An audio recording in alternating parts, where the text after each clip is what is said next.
देवियों और सज्जनों, मेरी बात पे विचार करिए, फिर कथा में चलेंगे, क्योंकि आज हम कथा में कुछ संतानों की चर्चा करने वाले हैं, इसलिए मैं आपको पहले से सावधान कर रहा हूं।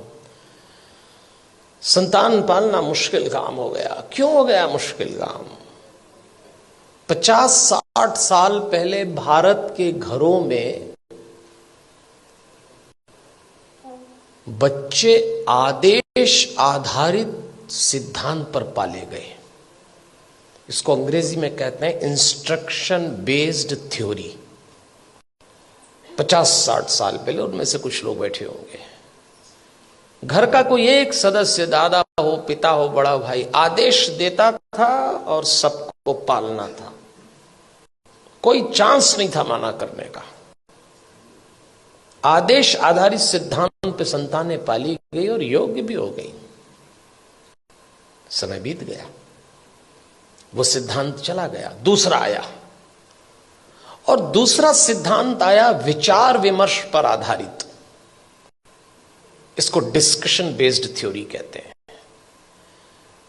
जब दूसरा समय आया, दूसरा चरण आया, तो बच्चों ने मां बाप से विचार विमर्श किया, माता पिता ने आदेश दिया, इन्होंने डिस्कशन शुरू किया कि ऐसा क्यों है, ऐसा क्यों नहीं हो सकता, लेकिन विचार विमर्श था।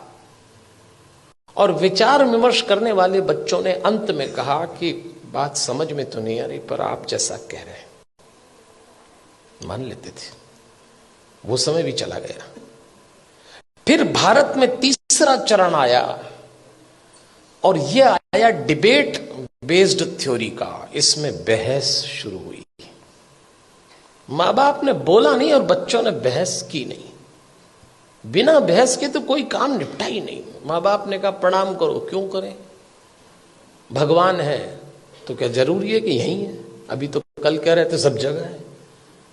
अरे तो हम कर रहे हैं तो तुम करो, अरे तो आप कर रहे हो तो हम क्यों करें? भगवान आशीर्वाद देंगे इसलिए प्रणाम करो, तो प्रणाम नहीं करेंगे तो क्या आशीर्वाद नहीं देंगे? अब दो सवाल, उनका जवाब। अरे भाई, प्रणाम करोगे तो आशीर्वाद मिलेगा। अगर प्रणाम करने पे आशीर्वाद देता है तो फिर भगवान किस काम का? आप एक काम बोलिए, वो बहस शुरू कर देंगे। और इस पीढ़ी ने जब बहस शुरू की तो इसको एक गलत फहमी भी हुई कि हमें अपने माँ बाप से ज्यादा अकल है। यहां से खतरा शुरू चालू हो गया। ये तीसरा चरण था। फिर चौथा चरण आया। इंस्ट्रक्शन बेस्ड थ्योरी चली गई, डिस्कशन वाला दौर चला गया, डिबेट वाला दौर भी चला गया। अब डिनाई का दौर आया। मां बाप ने बच्चों से कहा और उन्होंने इनकार